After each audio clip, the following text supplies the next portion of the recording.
Bismillahirrahmanirrahim. Assalamualaikum warahmatullahi wabarakatuh. Alhamdulillah, Bapak Ibu sekalian, jamaah Mushola Al-Madinah rahimakumullah, melanjutkan kisah-kisah supranatural 25 Rasul Allah, yang mana kisah-kisah menarik ini dari berbagai pengalaman para Rasul yang insya Allah akan menjadikan suri teladan kita, dan mudah-mudahan kita senantiasa selalu dalam pertolongannya.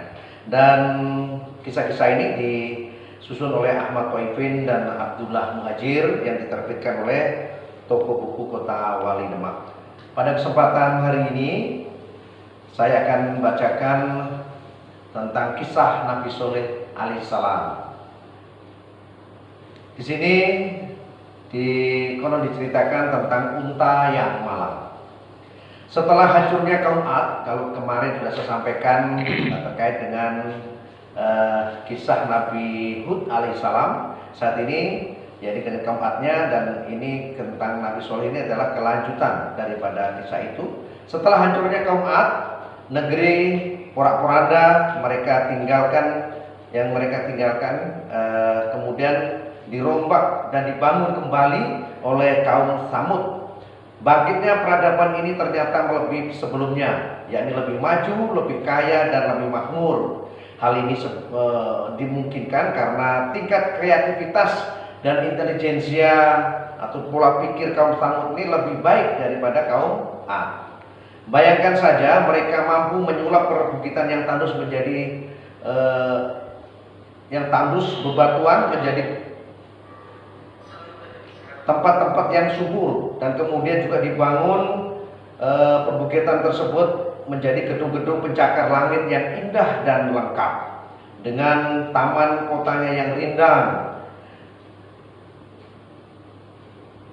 Kemudian hal ini juga menjadikan sebuah orang lain merasa takjub, yakni terkagum-kagum karena kehebatan itu.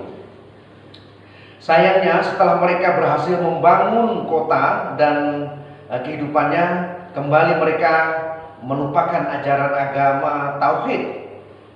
Ketika Nabi Soleh menyerunya ke jalan kebaikan, mereka mengacuhkannya, mencaci, menghujat, bahkan menganggap beliau ini gila. Jadi sudah tidak percaya lagi kepada Nabi Soleh ini.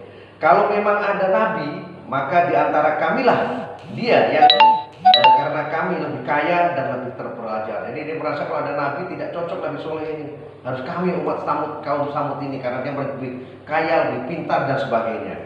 Sang nabi pun tak kenal putus asa menuntun mereka, sampai akhirnya Allah memberi kemenangan dengan hadirnya mukjizat seekor unta yang keluar dari batu cadas yang dapat menyediakan air susu bagi seluruh penduduk yang membutuhkannya. Bayangkan, ini unta ini luar biasa sekali, bisa menyediakan air susu cukup untuk satu kaum, satu ekor unta. Hadirnya mujizat itu membawa berkah bagi semuanya. Semakin banyak saja kaum Samud mulai beriman kembali. Di balik keadaan yang menggembirakan tersebut, terdapat pula beberapa orang yang menjadi syirik dibuatnya. Mereka iri akan kenabian Soleh. Mereka ingin membunuh unta itu, mukjizat Nabi Soleh. Mereka inilah yang selalu berusaha dalam setiap kesempatan untuk mencoba membunuh unta tersebut. Melihat gelagat kaumnya yang syirik tersebut, Nabi Soleh alaihissalam memberikan peringatan. Jikalau sampai unta itu terbunuh, niscaya Allah akan mendatangkan bencana terhadap kaum Samud. Ini kata Nabi Soleh. Untuk sementara waktu peringatan itu mujarab, mampu menghambat niat buruk mereka. Mereka mengurungkan untuk membunuh unta itu. Namun untuk menumbuhkan kembali minat membunuh unta Nabi Soleh, orang-orang yang terlanjur syirik tidak kurang-kurangnya mereka berusaha dengan akal rekayasa mereka supaya tetap bisa membunuh unta itu. Seorang gadis kafir, bahkan seorang gadis kafir rela menyerahkan tubuhnya untuk seorang pemuda yang bersedia membunuh unta Nabi Soleh. Bahkan ada seorang ibu bersedia menggadaikan anak gadisnya untuk lelaki yang bisa membunuh mukjizat Rasul tersebut. Belum Belum lagi iming-iming harta dan rekayasa. Pokoknya banyak sekali ya iming-iming atau hadiah-hadiah yang akan diberikan kepada orang yang mampu membunuh onta tersebut. Rombongan lelaki bonek, wah ini setelah sekarang ini bonek, yang bondo nekat, yang dikomandani Qudar bin Salif ini disambut oleh kaum kafir baik pahlawan sesudah berhasil membinasakan sang unta. Pesta pun dirayakan dengan meriah. Jadi ada seorang pemuda yang namanya Qudar bin Salif ini, dia yang membunuh, ya, bisa membunuh unta tersebut sehingga dirayakan pesta besar-besaran di tempat kaum Samud ini. Pesta pun dirayakan dengan meriah. Sementara itu kalbu kaum mukminin pilu, ya, para yang beriman tentunya merasa sedih. Bahkan Nabi Soleh sudah mengkhawatirkan kalau inilah saat terakhir sebelum azab datang. Maka beliau mendatangi kaumnya dan memberi tenggang waktu 3 hari untuk memikirkan apa yang telah mereka lakukan, menyesalinya dan bertobat kepada Allah. Namun apa kata kaumnya? Soleh, siksanya mana? Katanya, malah ditanya. Mana? Nggak percaya dia. Ya. Aduh, katanya jerit Nabi Soleh, wahai kaumku, kenapa kalian meminta siksa bukannya meminta kebaikan ataupun bertobat? Jadi malah makin takabur mereka ini. Nabi Soleh pulang dengan kecewa. Sedang para kaum kafir segera meneruskan pestanya kembali sambil meneriakkan bait-bait kemenangan.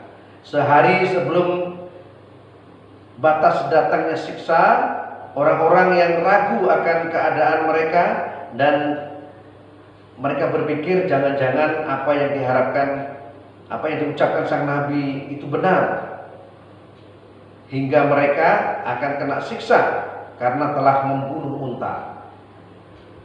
Mereka menggelar konferensi yang keputusannya Soleh harus dibunuh saat itu juga. Wah, luar biasa. Saking mereka ragu, Soleh pun harus dibunuh. Karena kalau Soleh mati, sumber ketakutan atau keraguan mereka akan sirna dan menurut mereka satu-satunya jalan untuk membendung pengaruh Soleh, maka Soleh itu harus dibunuh. Ini keputusan kaum Samud ini.